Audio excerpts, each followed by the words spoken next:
Tafsirkan sebagaimana datangnya. Sebagaimana datangnya. Tanpa ditafsirkan. Maksudnya tanpa ditafsirkan, tanpa ditakwilkan. Oh, maksudnya demikian, maksudnya demikian. Ini ketika Rasulullah mengatakan munafik, maka kita katakan munafik. Ini. Nah, ini adalah maksud dari Imam Ahmad bin Hanbal. Pokoknya tiga sifat ini berarti dia munafik. Bagaimana munafik? Jelas yang disebut munafik itu berarti dia bukan muslim. Jadi dia bukan muslim. Kalau ada muslim yang melakukan seperti itu, berarti dia itu mempunyai penyakit kemunafikan. Penyakit kemunafikan. Nah, yaitu apa? Tiga orang ini yang berkata dusta, eh, diberi amanah berkhianat, janji, mengingkari janjinya atau tidak menepati janjinya. Ini tiga sifat yang ada pada orang munafik. Hmm. Nah, inilah yang harus kita perhatikan. Kita perhatikan. Di dalam hadis Abu Hurairah radhiyallahu anhu, lafaz hadis ini eh, bahwa Rasulullah mengatakan ayatul munafik tandanya orang munafik itu ada tiga. Ini ada lagi riwayat yang lainnya yang tadi disebutkan oleh Imam Bukhari Muslim. Dalam riwayat yang lainnya yang juga dalam Bukhari Muslim diriwayatkan dari sahabat Abdullah bin Umar radhiyallahu anhu atau Abu Hurairah radhiyallahu anhu. Arba'un man kunna fihi kana munafiqan khalisan. Ini ada empat yang ada jika terkumpul pada seseorang maka dia orang munafik yang murni kemunafikannya.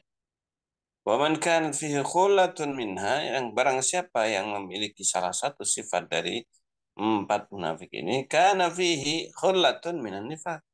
Maka berarti dia itu mempunyai satu bagian kemunafikan. Khullatun minan nifaq. Nah ini. Sehingga perkara ini bukan perkara yang sederhana, perkara yang biasa. Pengakuan mukmin tetapi hakikatnya kekafiran. Dia memendam kekafiran. Maka hendaknya kita berhati-hati dari sifat kemunafikan ini.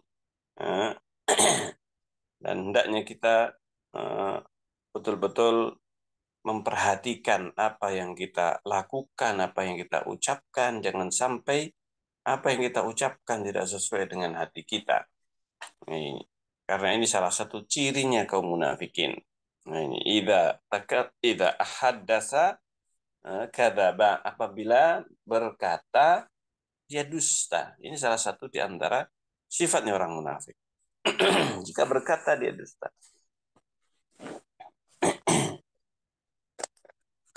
Nah, Rasulullah SAW juga menyebutkan eh, di dalam sifat kaum munafikin ini, dalam sifat kaum munafikin ini eh, wa idza tumina khan, apabila diberi amanah dia berkhianat. Apabila diberi amanah dia berkhianat. Idza tumina khana. Wa idza khasama ghadara. Apabila dia itu mempunyai masalah dengan orang, bertengkar, bermasalah, khasama, nah ini perselisihan, maka dia ini eh, idza khasama fajar. Dialah yang jahat, melakukan kejahatan, melakukan penipuan dan sebagainya. Ini fajir, perbuatan fajir. Wa idza khasama fajar. Nah, dan sebagainya. Nah, ini sifat-sifat kaum munafikin yang jika terkumpul maka lengkap. Maka lengkap. Nah, kemudian disebutkan setelah membahas tentang sifat kemunafikan, membahas tentang sifat nifak di dalam beragama atau di dalam menjalankan agama ini, maka disebutkan di sini eh, sabda Rasulullah SAW yang lainnya yang berkaitan dengan kekafiran. Ya, atau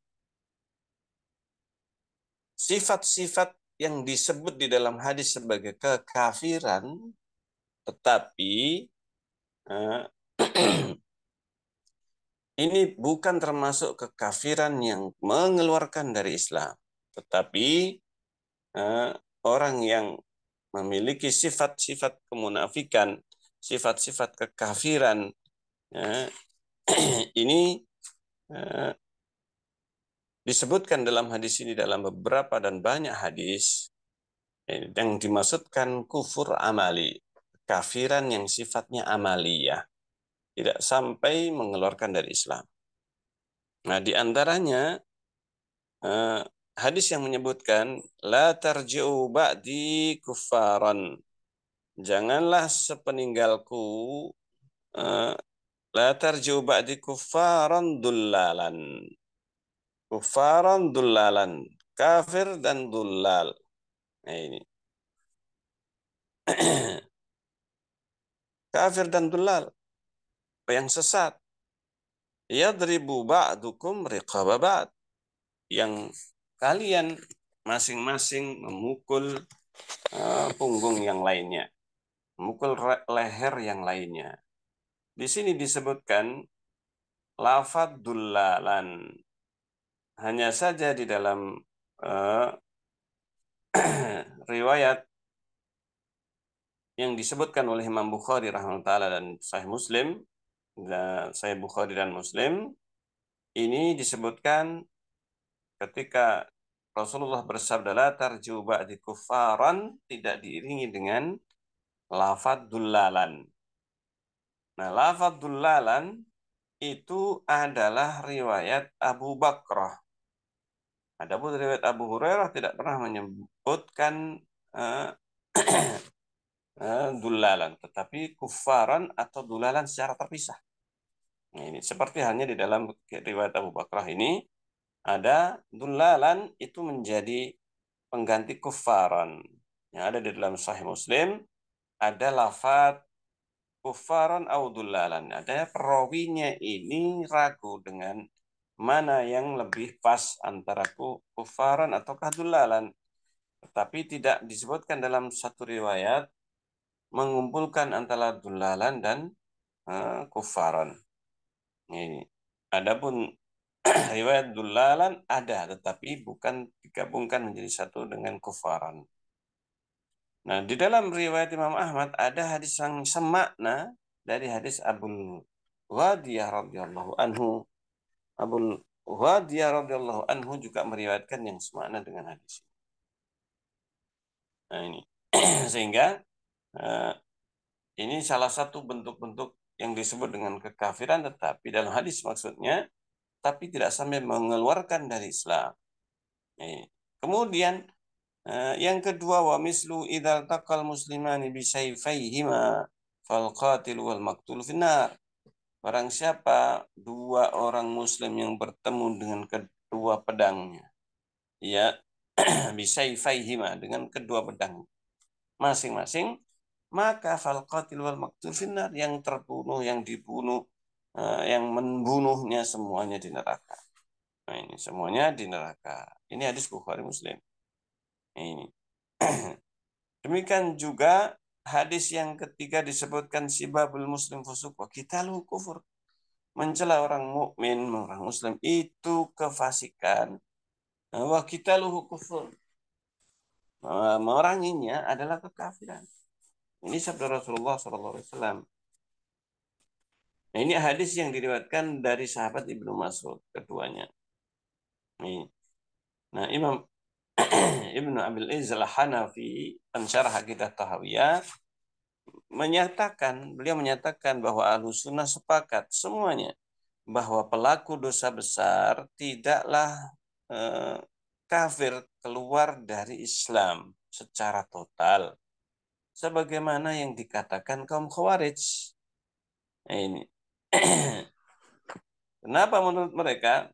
Mereka sudah mengatakan orang yang membunuh ini bakal masuk neraka.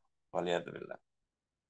Maka seandainya kekafiran yang dimaksudkan Rasulullah SAW wa qitaluhu kufrun, kekafiran itu memindahkan dari ajaran, maka dia orang yang murtad. Nah, ini. Jadi ini yang dikatakan. Jadi, maka dalam kondisi apapun maka dia murtad. Tidak diterima ampunannya ataukah kisah, dan akan hilang penerapan hukum Islam.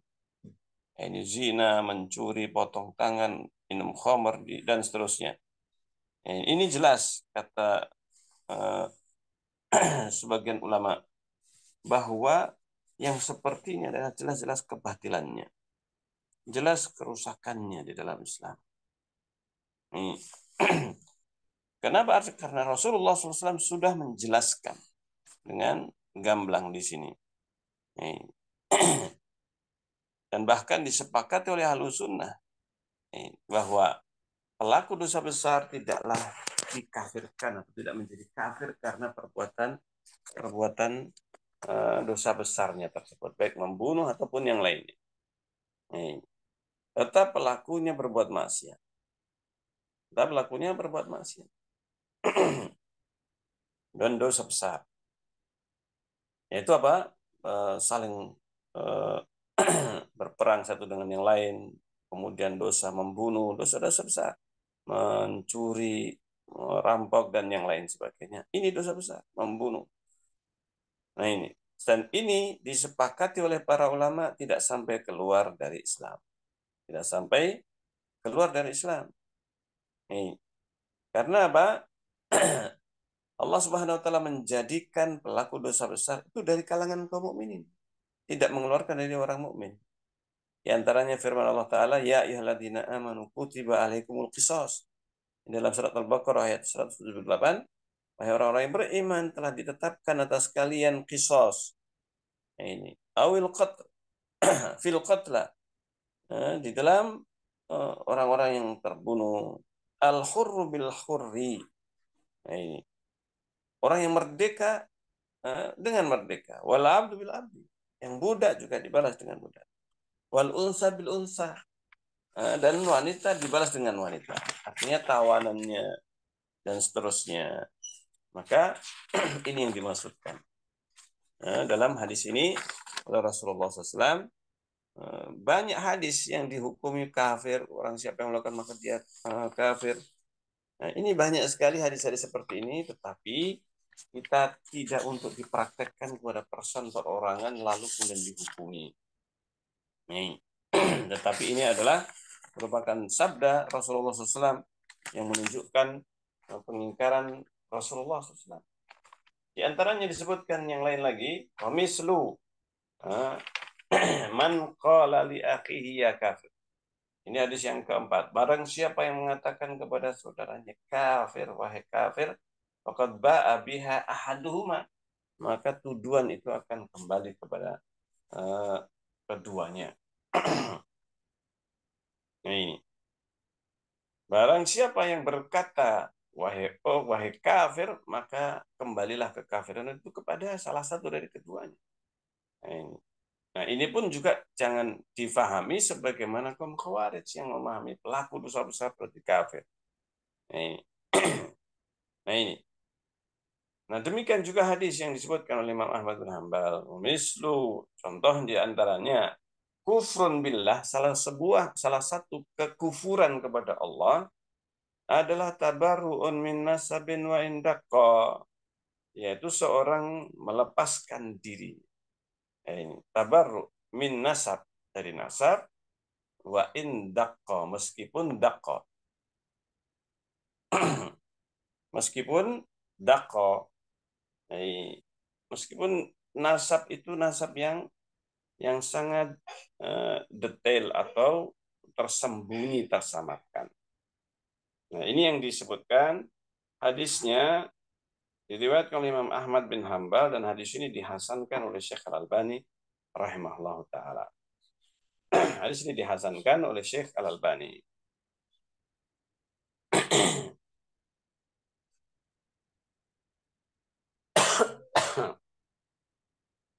Nah, hadis-hadis yang seperti ini wanahu hadhil hadis dan hadis-hadis yang semisal mimma qad sahha wa hufidha, yang telah sahih dan telah dihafal, fa inna nusallimu lahu. Hadis-hadis yang seperti ini, fa inna, maka sungguhnya kita, nusallimu lahu, kita menerima sepenuhnya hadis-hadis ini. Karena apa? Karena hadis ini sahih. Hadis yang sahih dari Rasulullah SAW dan memiliki hujjah. Hadis ini menjadi hujjah adalah merupakan hujjah, dalil. Nah, ini yang sahih. Wa illam na'lam tafsiraha, meskipun kita tidak tahu tafsirnya. Kita tidak tahu tafsir artinya hakikatnya bagaimana. Wa illam na'lam tafsiraha wala natakallamu fiha, dan kita tidaklah natakallamu fiha, membicarakan tentang hadis ini. Karena hadis ini hadis yang sahih, pasti harus diterima. Ini yang jelas Rasulullah menyatakan demikian. Rasulullah yang menyatakan demikian, maka kita harus terima pernyataan Rasulullah SAW ini kekafiran, ini kemunafikan, kafiran. Ini. Nah kita terima. Tetapi untuk menghukumi perorangan maka kita tidak boleh. Tidak boleh kemudian dengan berani mengatakan bahwa si fulan karena sesuai dengan hadis ini berarti dia munafik. Ini hukum yang berkaitan dengan pribadi harus jauh berhati-hati. Tidak sembarang orang menghukuminya karena mempunyai konsekuensi di dalam Islam. Menghukumi perorangan ini mempunyai konsekuensi. Karena kalau tidak sesuai hakikatnya dengan hakikatnya, maka ini adalah dusta terhadap seseorang, kezaliman terhadap orang. Nah, apalagi dia dihukum karena perbuatan tersebut yang tidak sesuai dengan kenyataan. Nah, ini. Maka kita tidak boleh menghukumi person itu dengan hadis-hadis ini tadi langsung kemudian menerapkannya. Banyak penghalang untuk kita terapkan hadis ini kepada perorangan. Banyak yang tidak boleh kita ini menerapkan hadis itu secara langsung.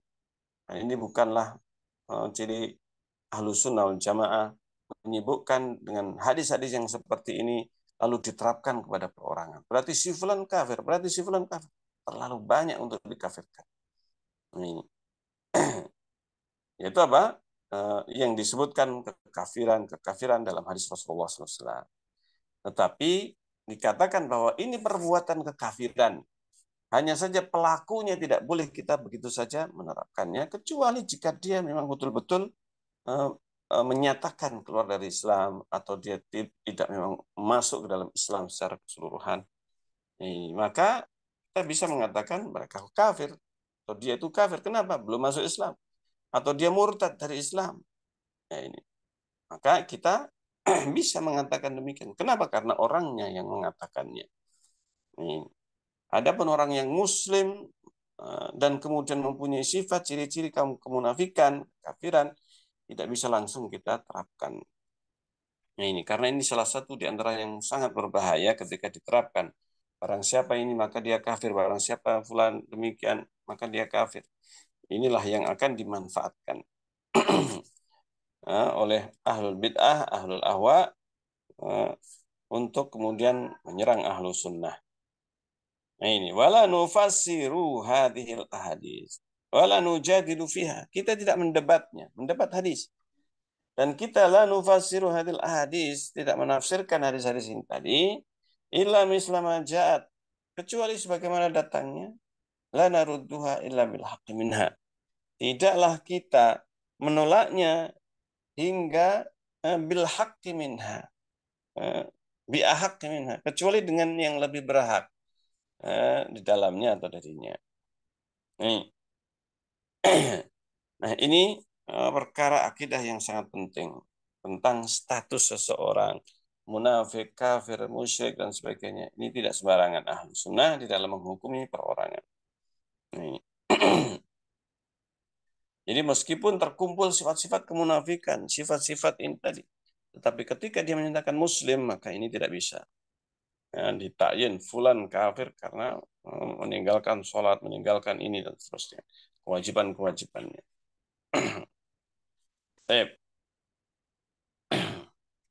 Nah ini yang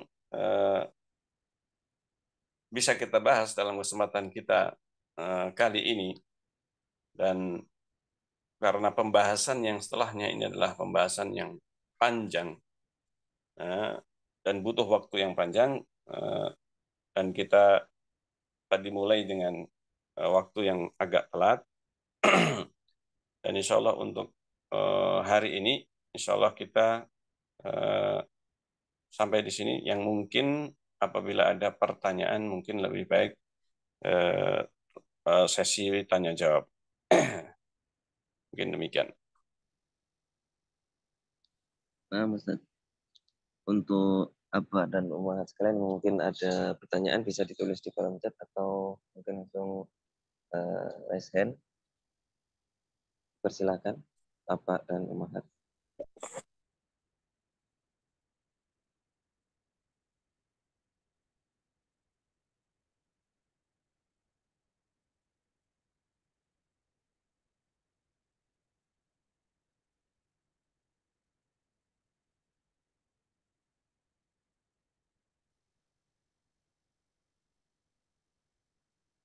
Apa Ustaz mungkin dari anak dulu ada pertanyaan Ustaz.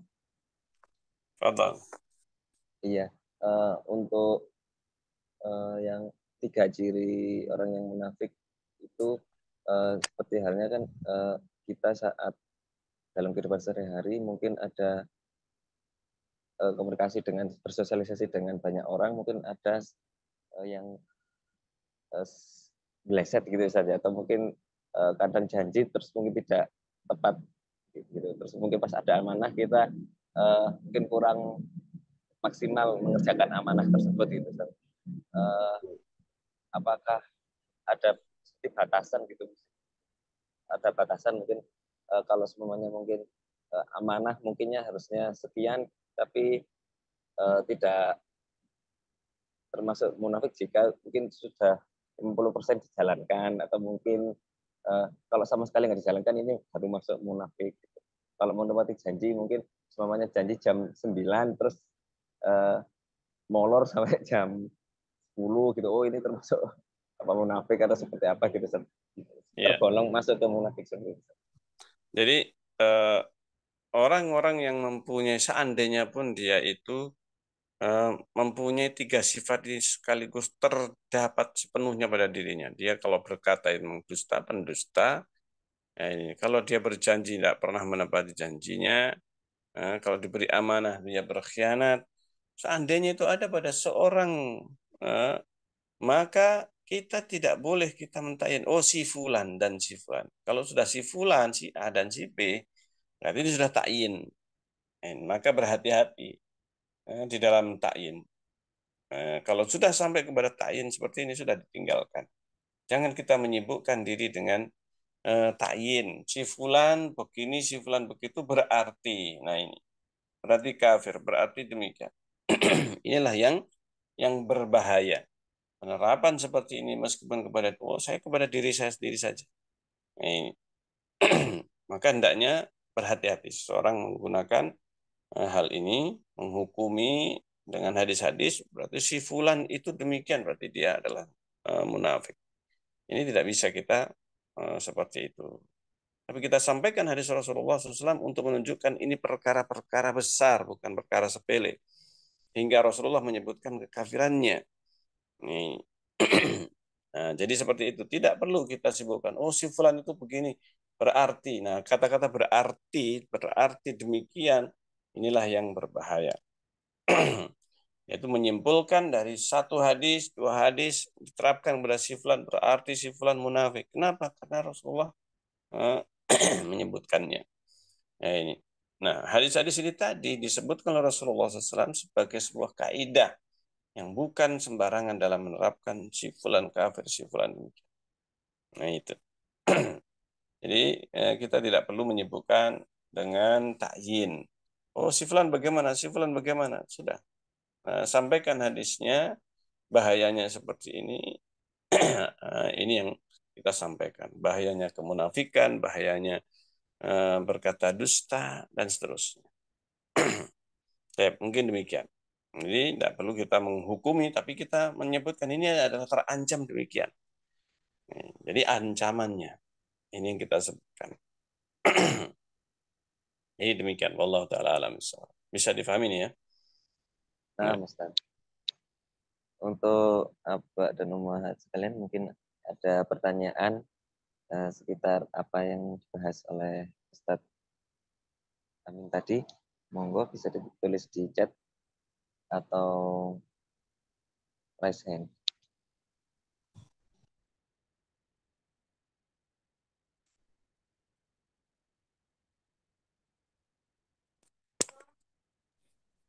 Assalamualaikum Ustaz. Izin bertanya Ustaz. Apa tuh? Eh, ini terkadang ya terjadi di masyarakat itu kita sudah menjelaskan tentang mungkin perbuatan ya. Jadi hadis kita jelaskan siapa yang melakukan ini adalah seperti ini. Nah, kemudian terkadang itu apa dalam istilah kita kerennya itu kan sekarang baper ya. Jadi setelah berarti saya ini jadi menyimpulkan sendiri padahal kita menyampaikan tidak pernah menyimpulkan bahwa kamu seperti ini. Nah, ini bagaimana Ustaz untuk istilahnya menjelaskan kembali bahwa kita nggak menuduh, nggak mentakyin gitu loh. Tapi ya ini memang kalau melakukan ini perbuatannya ini. Nah, itu bagaimana Ustaz? Ya. Jadi di dalam menyampaikan hadis-hadis seperti ini, kita perlu langsung menjelaskan tentang permasalahan takyin. Karena kalau kita tidak membahas takyin, bahayanya takyin, di dalam kita menjelaskan hadis-hadis seperti ini, barang siapa berarti dia demikian, munafik berarti dia kafir dan seterusnya. Nah, ini harus betul-betul ketika kita masuk kepada pembahasan yang seperti ini, kita harus melengkapinya. Artinya tidak hanya sekedar membicarakan hadis tanpa kita jelaskan tentang kaidah ahlu sunnah di dalam memahami hadis-hadis seperti ini yang berbahaya. Karena nanti akan tersebar. Orang awam tidak bisa memilah mana yang takyin, mana yang hukum umum, hukum global. Ini harus dijelaskan kepada masyarakat atau kepada yang awam sebelum bisa jadi kita memasuki pembahasan secara detail. Contohnya kemunafikan seperti ini. Barang siapa demikian, berangkat demikian. Nah, itu.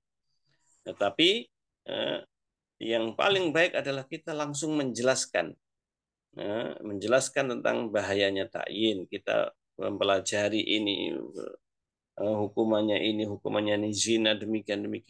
Bukan kemudian kita mentakyin menggunakan hadis itu sebagai tameng untuk takyin. Nah, inilah yang berbahaya. Dan para sahabat mereka menerima hadis-hadis seperti ini. Dan tidaklah dinukil para sahabat mentakyin. Ini orang ini demikian berarti demikian berarti. Nah, ini yang tidak dinukil dari para sahabat Rasulullah SAW mentakyin person perorangan demikian. Nah, jadi pentingnya kita menjelaskan kepada awam itu cara memahami hadis, prinsip-prinsip yang sangat mendasar ini harus disampaikan sejak awal. Kalau dipisahkan secara terpisah, yang dulu saya sampaikan ini adalah maksudnya demikian, maksudnya demikian. Nah, ini nanti akan menjadi suatu permasalahan baru. Nah, tetapi kalau dijelaskan secara langsung pada saat itu juga bahwa ini semuanya hadis-hadis barang siapa berarti demikian munafik, itu bukan untuk digunakan sebagai takyin. Nah, ini. Tapi kita berhati-hati, jangan sampai terjatuh ke dalam perkara-perkara seperti ini. Nah, ini yang harus kita jelaskan. Jadi dijelaskan hadisnya, dan itu menunjukkan bahayanya 4 perbuatan ini yang disebut dengan perbuatan kekufuran, tetapi orangnya tidak dihukum menjadi kafir. Nah, itu yang perlu diajarkan, prinsip ahlu sunnah ini yang perlu ditanamkan kepada mereka orang awam. Nah, itu. Sehingga ketika muncul barang hadis-hadis seperti ini, barang siapa begini maka kafir, barang siapa. Ini banyak kalau dikumpulkan. Tapi sebelum menyampaikan hadis-hadis seperti ini, kita harus menjelaskan kepada masyarakat maksudnya demikian, maksudnya demikian. Mungkin demikian yang dimaksudkan. Ustaz, jazakumullah khairan. Assalamualaikum. Ya. Jadi intinya bahwa menjelaskan permasalahan takfir ini harus betul-betul selengkapnya atau seutuhnya. Jangan sampai dipisahkan penjelasan tentang kekafiran dengan masalah ta'yin ini. Ini hendaknya dibahas secara beriringan. Ini agar tidak disalahpahami. Oh, berarti si fulan, si Ustadz fulan mendukung saya, mendukung kelompok kita dan sebagainya. Waliyadzubillah. Nah, itu. Nah, kita harus berhati-hati masalah ta'yin dan kekafiran atau pengkafiran ini. Baik. Mungkin demikian. Tafadhal, kembali kepada MC. Nah, Mas, kepada Abah dan Umat sekalian, Bapak mungkin masih ada pertanyaan-pertanyaan yang mau disampaikan, monggo. Dan mungkin tidak ada, mungkin bisa kepada Ustadz Abdul Amin untuk memberikan kesimpulan dari kajian kita hari ini sebagai penutup untuk kajian kita hari ini, Ustadz. Baik. Jemaah sekalian yang dimuliakan oleh Allah Azza wa Jalla, pembahasan atau permasalahan yang berkaitan dengan kemunafikan, kekafiran, ini semuanya harus dan wajib kita ini berhati-hati di dalam mengkafirkan secara ta'yin. Dan pembahasan tentang kafir ta'yin ini yang sangat penting untuk diketahui. Prinsip Ahlus Sunnah wal Jamaah di dalam masalah takfir muayyan. Khususnya menghukumi orang dengan kemunafikan, dengan kekafiran. Bahkan terkadang sering menyebutkan, oh si fulan, kamu si fulan munafik. Kenapa demikian? Nah ini sesuatu cara yang menunjukkan kedangkalan dalam berpikir, dalam menggunakan hadis-hadis Rasulullah SAW ini dan memahaminya. Hendaknya kita berhati-hati dan tidak tergesa-gesa di dalam menghukumi perorangan, dan hendaknya kita menghindari tidak perlu kita ini sibuk dengan ta'yin. Ini bukanlah prinsip Ahlus Sunnah wal Jamaah. Tetapi kita menyampaikan hadis-hadis seperti ini, hadis munafikan, untuk menunjukkan bahayanya, bahwa berbahaya melakukan perbuatan-perbuatan seperti ini karena bisa menjerumuskan seseorang ke dalam kemunafikan. Ini. Nah, jadi kita berlindung kepada Allah dari sifat kemunafikan dan kekufuran yang lahir maupun yang batin, yang dahulu maupun yang sekarang dan yang akan datang. Maka kita berlindung kepada Allah agar supaya diselamatkan dari berbagai sifat kemunafikan dan sifat kekufuran. Baik, itu yang bisa kita bahas dalam kesempatan kita kali ini. Semoga bermanfaat. Dan kita akhiri subhanakallahumma rabbana bihamdika asyhadu an la ilaha illa anta astaghfiruka wa atubu ilaik. Assalamualaikum warahmatullahi wabarakatuh. Waalaikumsalam warahmatullahi wabarakatuh. Barakallahu fiikum, Ustaz.